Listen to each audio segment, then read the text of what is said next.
Each week, Disneyland inches closer to becoming what we remember it to have been. And I can say after this past weekend, we've never been closer. After our visit last Saturday, I left the park feeling like Disneyland was back, and it felt really good. And in this episode of Fresh Baked, we're going to be talking about the State of Disneyland this week and what we might be able to expect in the weeks to come. All that and more coming up next on Fresh Baked.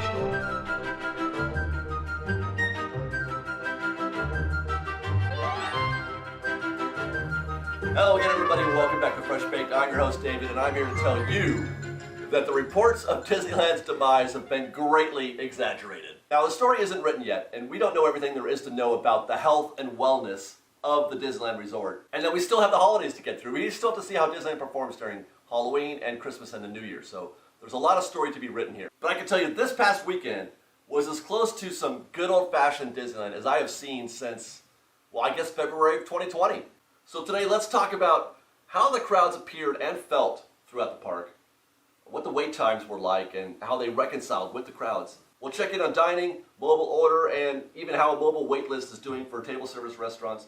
And then finally, we'll update you on what's happening at Avengers Campus. And we'll start with my favorite thing, getting to the park in the morning. We arrived at the Esplanade at about 8:30 in the morning. We found what I thought to be a very typical collection of crowds between the two parks. Now, I'm not sure how this looks to you, the individual viewer. Some might see those crowds and see that as a positive.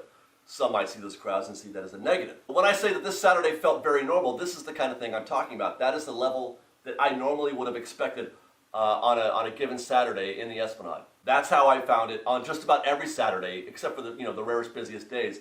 That's how I found it on almost every Saturday. Busy, but not unmanageable. So it was that I spent the rest of the day observing the crowds and the wait times, and I felt like it was pretty consistent throughout the day. Busy, but completely manageable. It would be my guess, looking at the crowds that we're seeing here, that it was about 60% capacity. Now, that doesn't mean that Disney was selling to 60% capacity, but that's how many people were in the park. The park was about 60% full.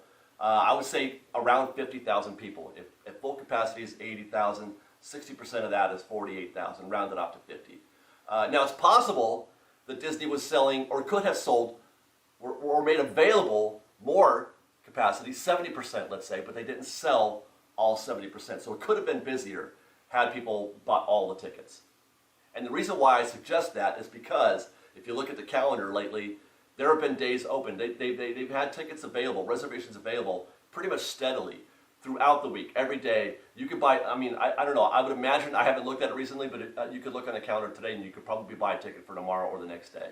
And like I said, the crowd shots that you've been seeing were pretty consistent throughout the day, all lands, at all times in both parks. And that did extend into the evening hours. Still not as busy as at the end of the day than it has been during the middle of the day. But this shot here, this is 8 p.m. on Main Street. Now, this is obviously an effect of fireworks being back. Mickey's Mixed Magic. That's appearing nightly now, so that helped a little bit. It was busy, but manageable. Now, what about the wait times? Did those reconcile with what we're seeing on the street? And short answer is no, not really. As a matter of fact, let's go to the app. This is 2:30. I would say peak time on a typical Saturday. Historically, the park is at its highest levels at around this time. The early arrivers are still here, the guys who get there, at rope drop in the morning, and the late arrivers, the guys who close the park, they have also arrived. So pretty much you've got everybody here at the same time. And these are pretty great. Nobody would be unhappy with these times. So far, only Dumbo is standing out. Hot day, so Grizzly River Run should be busy. Mission Breakout at 40 is surprisingly low. Same for Smuggler's Run. The app might be broken because they got Peter Pan here at just 30 minutes. Now, I didn't get a chance to observe Peter Pan on the street, on the ground, so I don't know how true that is, but I've walked by Peter Pan the last couple of weeks, and I don't see why this week would be any different, and the line was pretty full, so I'm guessing it was probably closer to 45 minutes. There's your only truly long wait, 90 minutes for Radiator Springs Racers. But for the most part, I'm going to say this is still not normal. Let's take one more look, though. We'll fast forward to 6:45 p.m. Same story so far. Mission Breakout has jumped up to 60. Incredicoaster at 20 seems kind of incredible. We were on the ground at about this time, at 7 p.m., at the same area, and it wasn't 20 minutes, I can tell you that much. As a matter of fact, if I recall, it looked more like 45, and I think, if I remember correctly, we checked the app again right after I recorded those times, and I think it did update to like 40 minutes. But it feels like most of the times are in the 20 to 30 minute range. Even 40 minutes is pretty okay for Pixar Pal Around. So what conclusions can we draw from this? What conclusions can we draw from the park feeling around you, the presence of people? You can feel the pressure of people a little bit, but the wait times aren't being reflected. And my brain tells me that it's Fast Pass, or lack of Fast Pass. Take a look at the attractions that have the most normal looking wait times. Dark rides like Alice and Peter Pan, those times are pretty close to normal. Disneyland Railroad at 40 is pretty normal. Luigi's at 30, Pirates at 30, Pixar Pal Around at 40. The one thing that all those attractions have in common is that they don't have Fast Pass. Now, let's take a look at attractions that do have Fast Pass, or did. Big Thunder, 15 minutes. Mission Breakout, still at 60. Where it was surprisingly low earlier, now seems high for there being no Fast Pass. But that is most likely a result of it being part of the Avengers Campus, and they're getting some of that overflow traffic, that extra traffic that they wouldn't have had before. Mission Breakout used to be a dead end at the park. So that makes a huge difference in the amount of casual, sort of in the area type traffic. But I digress. Haunted Mansion at 15 minutes at 6:45 is outstanding. Indiana Jones at 30, Smuggler's Run at 30. If Fast Pass were a thing, if it were on right now, you could double or even triple some of those wait times. So that, again, my brain is telling me the reason why we're not seeing as long a wait times is obviously no Fast Pass, even though there are people in the park. But you turn Fast Pass on, you won't see 30 minutes at Indiana Jones. You won't see 15 minutes at Haunted Mansion. Does this make any sense? Do you guys agree with me? Give me your comments about this. I want to hear what your thoughts are on this. If you were in the park this weekend, tell me, did it feel crowded to you? Did you feel the pressure? Now, I'm not saying packed. I'm not saying it's ultra high capacity or anything like that. I'm just saying it felt at least normal, because a normal Disneyland day is busy. A normal Disneyland day is crowded. And it did feel that way to me. Now, before we draw any conclusions from that, the relationship between the crowds and the wait times, let's talk about dining. This is Rancho del Zocalo at about 12:30 in the afternoon. And then it got even longer about 20 minutes later. I can't remember if this was ever normal, seeing a line that reached the shooting exposition or curled around out into the front of Rancho. I do remember thinking that a line that reached, the Rancho mural, I felt like that was a long line, and that I would skip Rancho at that point. And then we had lunch at Hungry Bear. Now this looks bad, it does, and it had me wondering about my prediction that standby might be shorter wait than mobile order. But check this out, they have converted 2 lanes that used to be for standby and made them dedicated mobile order pickup windows. When you get your call to pick up your food on the app, it tells you which line to wait in, line 5 or line 6. So that helps to make standby lines quite a bit longer, twice as long actually. So the jury's still out on this, and what I'm going to do is try to do some tests next weekend. I'm going to do some standby for food at a place like Hungry Bear or Rancho. That's a reason to go to Rancho del Zocalo this weekend. I want to test Rancho or test standby versus mobile order to see how if one of them is quicker than the other. Keep in mind, we did get our mobile order for Hungry Bear at like 10 o'clock in the morning. So we planned ahead on that. I don't know what the wait time for mobile order, if we were to try to get one at 12:30, probably would have been something in the 1:30 range, probably would have been about an hour. And that's a guess, but what I can say is that I did check the mobile wait times at DCA when we were there at about 6:45 p.m. And it was pretty efficient. Everything was either, for now or 30 minutes from now. Even Pim Test Kitchen still had availability for 8 p.m. That's an hour and 15 minutes later, which is pretty good. That's a dramatic improvement from a couple weeks ago. Again, too early to draw any conclusions, but one thing that I can say is that just adding more options, more dining locations, adding Hungry Bear, adding Rancho, adding Coke Corner, just adding all of these different dining locations has helped spread out the business, spread out the crowds for all those dining locations, and it's made it incredibly easier, much, much easier than it was just a couple weeks ago. Dining is no longer a chore like it was. You still have to kind of work sometimes to find a place to eat. But even that wasn't that bad. We found a place to eat at Hungry Bear with no difficulty. So it is considerably easier to eat today than it was just a couple weeks ago.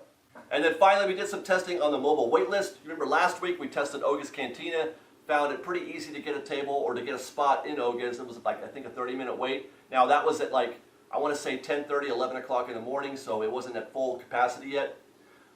So we checked it again this week. Not the same, not the same result this week. Oga showed no tables available. I even tried a few times just to make sure, because sometimes it glitches. For example, when I was testing this today or that day, at one point it thought that I was too far away to check in, even though I was literally standing right in front of the joint.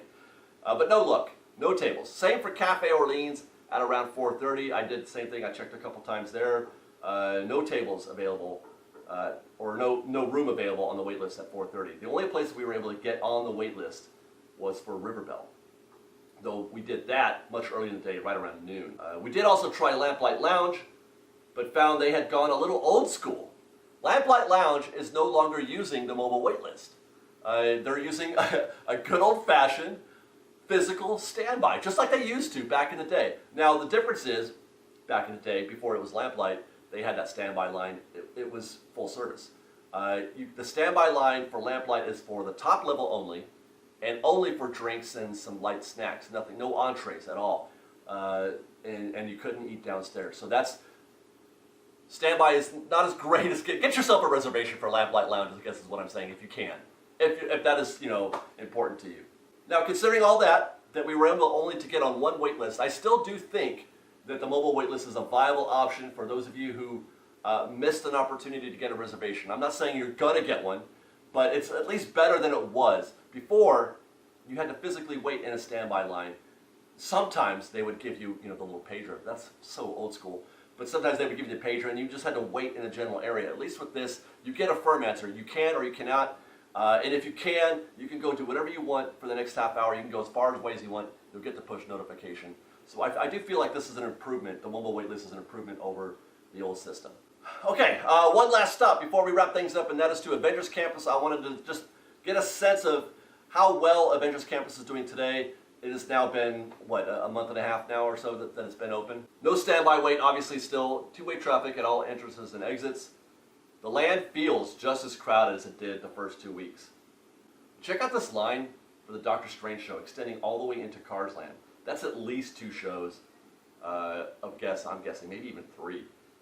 Now this might be due to the fact that we were later in the day. This is closer to 7-something, and I would imagine that everybody's trying to get into the night showing of the Doctor Strange show, which is considerably better than the day showing, just if only because of all the lights. It looks really cool. So these folks are trying to get into that 8:30 show, I think it is.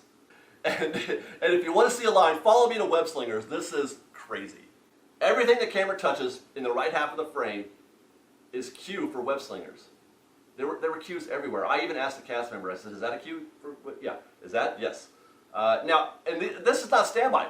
These are all for reservations. These are all people who have virtual queue reservations. Now, I never saw a line like that when, the first few times that we went to Avengers Campus for Web Slingers.